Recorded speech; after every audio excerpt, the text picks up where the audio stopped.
UP की राजनीति में घमासान, बिजली संकट, एनकाउंटर और 2027 की सियासी जंग। नमस्कार, मैं आर्यन सिंह, आप देख रहे हैं न्यू डंका। न्यू डंका में आपका स्वागत है। दोस्तों, आज हम बात करेंगे देश और प्रदेश की राजनीति के उन मुद्दों की जो सिर्फ बयानबाजी तक सीमित नहीं रहते, बल्कि आने वाले चुनावों की दिशा और दशा तय करते हैं। वहीं इन दिनों उत्तर प्रदेश की राजनीति में सिर्फ बयान नहीं चल रहे हैं, बल्कि 2027 की सबसे बड़ी जंग की पटकथा लिखी जा रही है। एक तरफ मुख्यमंत्री योगी आदित्यनाथ की सरकार, जो कानून व्यवस्था और विकास मॉडल के दम पर सत्ता बचाने का दावा कर रही है, तो दूसरी तरफ समाजवादी पार्टी प्रमुख अखिलेश यादव, जो बिजली संकट, फर्जी इनकाउंटर और महंगाई को जनता के गुस्से का सबसे बड़ा हथियार बनाने में जुटे हैं। अब सवाल ये है कि क्या उत्तर प्रदेश में सत्ता के खिलाफ नाराजगी बढ़ रही है, या फिर भाजपा का मजबूत संगठन और हिंदुत्व का समीकरण विपक्ष पर भारी पड़ेगा?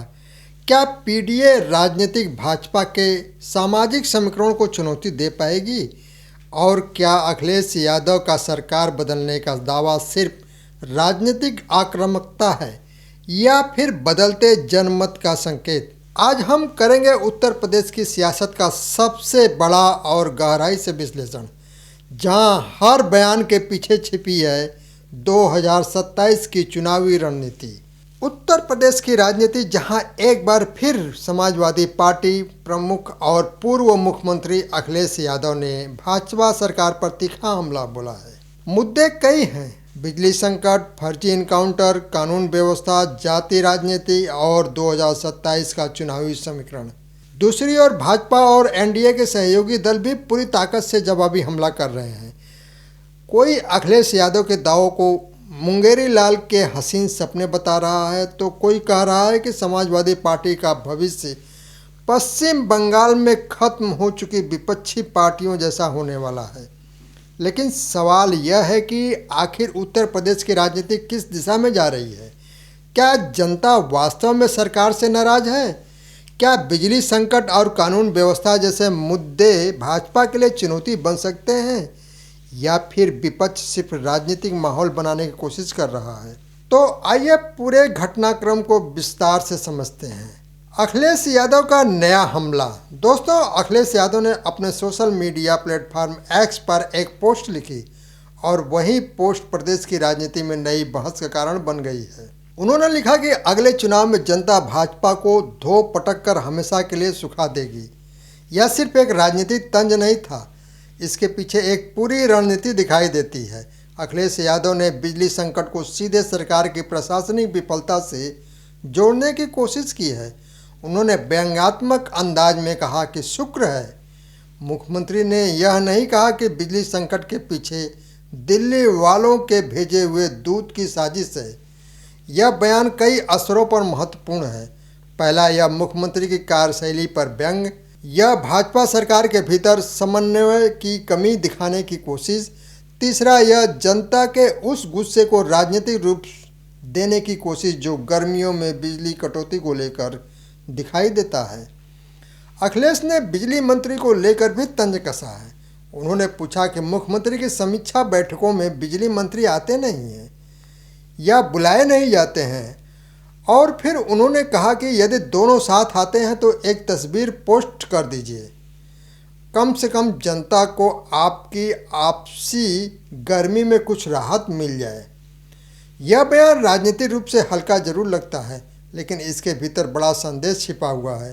समाजवादी पार्टी यह साबित करने की कोशिश कर रही है कि सरकार के भीतर समन्वय की कमी है, मंत्रियों और मुख्यमंत्रियों के बीच दूरी है, और प्रशासनिक मशीनरी बिखरी हुई है। बिजली संकट की राजनीति। उत्तर प्रदेश की राजनीति में बिजली हमेशा बड़ा मुद्दा रही है। गर्मी बढ़ते ही बिजली कटौती, ग्रामीण इलाकों में लो वोल्टेज, शहरी क्षेत्रों में ट्रिपिंग और किसानों की सिंचाई संबंधी समस्याएं, ये सब सीधे जनता के दैनिक जीवन को प्रभावित करते हैं। भाजपा सरकार लगातार दावा करती रही है कि उसने बिजली उत्पादन और वितरण दोनों में सुधार किया है। ग्रामीण विद्युतीकरण, 24 घंटे बिजली सप्लाई, स्मार्ट मीटर और इंफ्रास्ट्रक्चर सुधार जैसे मुद्दों को भाजपा अपनी उपलब्धि बताती है। लेकिन विपक्ष का आरोप है कि जमीन पर हालत अलग है। अखिलेश यादव ने इसी मुद्दे को पकड़ते हुए कहा कि भाजपा राज में बिजली सब स्टेशनों पर पैक तैनात करनी पड़ रही है, यानी जनता का गुस्सा इतना बढ़ चुका है कि सरकार को प्रशासनिक सुरक्षा लेनी पड़ रही है। उन्होंने भाजपा सांसदों और विधायकों पर भी निशाना साधा, कहा कि वे अपनी ही सरकार के खिलाफ चिट्ठियां लिख रहे हैं ताकि जनता के गुस्से से बच सकें।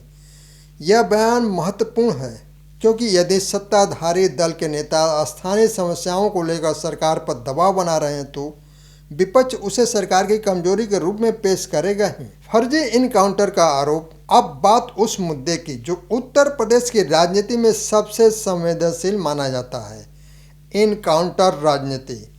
उत्तर प्रदेश में योगी आदित्यनाथ सरकार ने कानून व्यवस्था को अपनी सबसे बड़ी उपलब्धि बताया है। भाजपा समर्थक इसे कठोर शासन मॉडल कहते हैं, लेकिन विपक्ष इसे भय और दमन की राजनीति बताता है। अखिलेश यादव ने प्रेस वार्ता में आरोप लगाया कि यूपी में फर्जी इनकाउंटर बढ़ रहे हैं। उन्होंने कहा कि कई परिवार खुलकर आरोप लगा रहे हैं कि पुलिस ने निर्दोष लोगों को निशाना बनाया। उन्होंने सरकार पर यह भी आरोप लगाया कि इनकाउंटर जाति देखकर किए जा रहे हैं। यह बेहद गंभीर आरोप है। क्योंकि उत्तर प्रदेश की राजनीति में जाति समीकरण सबसे निर्णायक कारक माने जाते हैं। समाजवादी पार्टी लंबे समय से पीडीए यानी पिछड़ा, दलित और अल्पसंख्यक वर्ग की राजनीति को मजबूत करने की कोशिश कर रही है। अखिलेश यादव ने आरोप लगाया कि भाजपा शासन में सबसे ज़्यादा अत्याचार इसी वर्ग पर हुए हैं।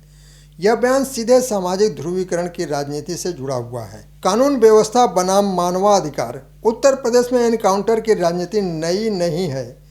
हर सरकार ने अपने दौर में अपराध नियंत्रण का दावा किया है, लेकिन योगी सरकार के दौर में एनकाउंटर एक राजनीतिक ब्रांड बन गया।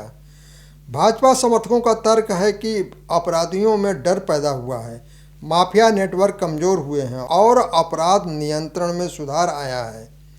दूसरी तरफ विपक्ष और मानवाधिकार संगठन सवाल उठाते हैं कि क्या कानून अपने निर्धारित दायरे में काम कर रहा है? क्या हर एनकाउंटर न्यायिक जांच के मानकों पर खरा उतरा है?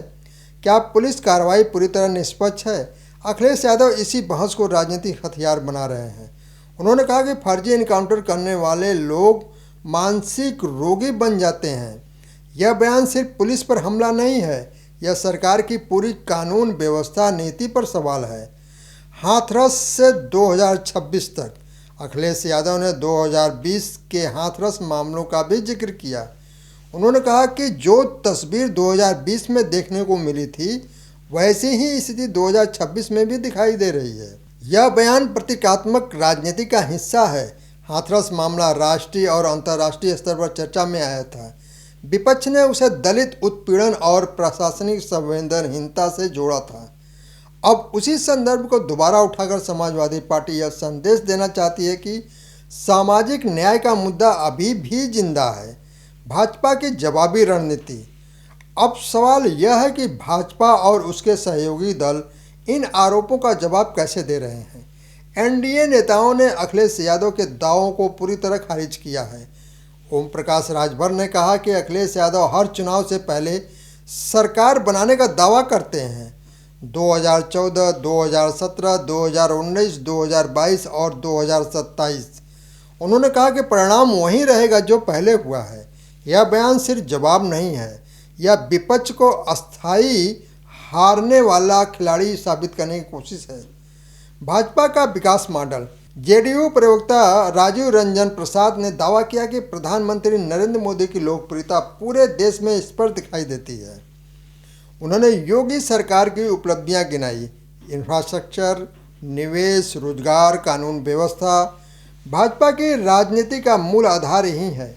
यह चुनाव को जातीय मुद्दे से हटाकर विकास और राष्ट्रवाद के फ्रेम में ले जाना चाहता है। एक तरफ एक्सप्रेसवे, एयरपोर्ट, डिफेंस कॉरिडोर, निवेश सम्मेलन, दूसरी तरफ विपक्ष का आरोप, बेरोजगारी, बिजली संकट और सामाजिक तनाव। यही 2027 की असली राजनीतिक लड़ाई होगी। मुंगेरी लाल के हसीन सपने वाला हमला। भाजपा नेताओं ने अखिलेश यादव के बयान पर बेहद आक्रामक प्रतिक्रिया दी है। राम कृपाल यादव ने कहा कि समाजवादी सरकार आना मुंगेरी लाल के हसीन सपने जैसा है। यह सिर्फ एक राजनीतिक जुमला नहीं है, भारतीय राजनीति में विरोधियों को सपने देखने वाला बताना एक स्थापित रणनीति है। इसके जरिए संदेश दिया जाता है कि विपक्ष जमीन से कट चुका है। 2027 का असली समीकरण। अब सबसे महत्वपूर्ण सवाल, क्या वास्तव में भाजपा के खिलाफ माहौल बन रहा है? क्या विपक्ष सिर्फ राजनीतिक नैरेटिव खड़ा कर रहा है? उत्तर प्रदेश की राजनीति को समझने के लिए कुछ मुख्य बिंदुओं को देखना जरूरी है। पहला है जाति समीकरण। समाजवादी पार्टी पीडीए राजनीति को मजबूत कर रही है। वह पिछड़ा, दलित और अल्पसंख्यक वोटों को एक मंच पर लाने की कोशिश में है। भाजपा गैर यादव, ओबीसी और गैर जाठव दलित वर्ग में अपनी पकड़ मजबूत बनाए रखना चाहती है। दूसरा है हिंदुत्व और राष्ट्रवाद। भाजपा की सबसे बड़ी ताकत उसका वैचारिक आधार, राम मंदिर राष्ट्रवाद और मजबूत नेतृत्व की छवि अभी भी भाजपा को बड़ा राजनीतिक लाभ देती है। तीसरा है स्थानीय असंतोष। बिजली संकट, महंगाई, बेरोजगारी और प्रशासनिक शिकायतें स्थानीय स्तर पर असंतोष पैदा कर सकती हैं। यदि विपक्ष इन्हें संगठित जन आंदोलन में बदलने में सफल होता है तो भाजपा के लिए चुनौती बढ़ सकती है। चौथा है नेतृत्व की लड़ाई। भाजपा के पास मोदी और योगी जैसे बड़े चेहरे हैं, वहीं विपक्ष में अखिलेश यादव अकेले बड़े नेता के रूप में दिखाई देते हैं। लेकिन क्या अकेले अखिलेश भाजपा के विशाल संगठनात्मक ढांचे का मुकाबला कर पाएंगे? यह बड़ा सवाल है। सोशल मीडिया की राजनीति। दोस्तों, इस पूरे विवाद में एक और महत्वपूर्ण पहलू है सोशल मीडिया। अब राजनीति सिर्फ रैलियों से नहीं चलती। एक्स, फेसबुक, इंस्टाग्राम और यूट्यूब अब चुनावी युद्ध भूमि बन चुके हैं। अखिलेश यादव लगातार सोशल मीडिया पर व्यंग्यात्मक पोस्ट करते हैं। उनकी भाषा युवा वर्ग को आकर्षित करने वाली होती है। दूसरी तरफ भाजपा का डिजिटल नेटवर्क कहीं अधिक संगठित माना जाता है। 2027 का चुनाव जमीन के साथ साथ डिजिटल नैरेटिव का भी चुनाव होगा। जनता आखिर चाहती क्या है? सबसे बड़ा सवाल। राजनीतिक बयानबाजी अपनी जगह है, लेकिन असली सवाल जनता का है। जनता को चाहिए क्या? स्थिर बिजली, सुरक्षित माहौल, रोजगार, महंगाई से राहत और निष्पक्ष प्रशासन। यदि जनता को लगता है कि सरकार इन मोर्चों पर सफल है तो सत्ता वापसी संभव है। लेकिन यदि असंतोष गहराता है तो विपक्ष को अवसर मिल सकता है। उत्तर प्रदेश की राजनीति फिलहाल बेहद गर्म है। एक तरफ समाजवादी पार्टी भाजपा सरकार को बिजली संकट, कानून व्यवस्था और फर्जी एनकाउंटर जैसे मुद्दों पर घेर रही है। दूसरी तरफ भाजपा विकास, मजबूत शासन और मोदी योगी नेतृत्व के भरोसे चुनावी मैदान में उतरने की तैयारी कर रही है। अखिलेश यादव आक्रामक हैं, भाजपा आत्मविश्वास में दिखाई दे रही है और जनता अभी पूरी तरह चुप है। लेकिन भारतीय राजनीति का इतिहास बताता है कि जनता आखिरी वक्त में चुपचाप फैसला करती है। 2027 का चुनाव सिर्फ सत्ता परिवर्तन का चुनाव नहीं होगा, यह उत्तर प्रदेश में राजनीतिक नैरेटिव की दिशा तय करेगा। क्या जाति समीकरण विकास मॉडल पर भारी पड़ेगा? क्या बिजली संकट और कानून व्यवस्था जैसे मुद्दे चुनावी असर डालेंगे? क्या भाजपा अपना मजबूत जनाधार बनाए रख पाएगी या विपक्ष कोई बड़ा सामाजिक समीकरण खड़ा कर देगा? इन सभी सवालों के जवाब आने वाले महीनों की राजनीति तय करेगी। फिलहाल इतना तय है कि उत्तर प्रदेश की राजनीति अब पूरी तरह चुनावी मोड में प्रवेश कर चुकी है। दोस्तों, तो आखिरकार सवाल सिर्फ बिजली कटौती, इनकाउंटर या बयानबाजी का नहीं है। असली लड़ाई जनता के भरोसे की है। उत्तर प्रदेश की राजनीति अब उस मोड़ पर पहुंच चुकी है जहां हर मुद्दा सीधे 2027 की सत्ता से जुड़ता दिखाई दे रहा है। एक तरफ भाजपा अपने विकास, हिंदुत्व और मजबूत कानून व्यवस्था मॉडल पर भरोसा जता रही है, तो दूसरी तरफ समाजवादी पार्टी जनता के असंतोष को सत्ता परिवर्तन की लहर में बदलने की कोशिश कर रही है।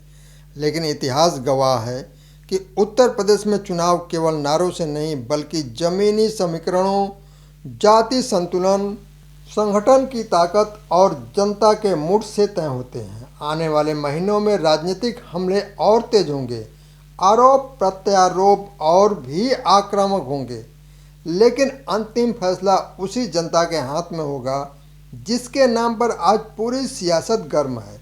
2027 अभी दूर है, मगर उसकी आहट अब साफ सुनाई देने लगी है। दोस्तों, अगर आपको यह राजनीतिक विश्लेषण पसंद आया है तो इसे शेयर जरूर करें। फिर मिलेंगे एक नए राजनीतिक विमर्श के साथ। नमस्कार।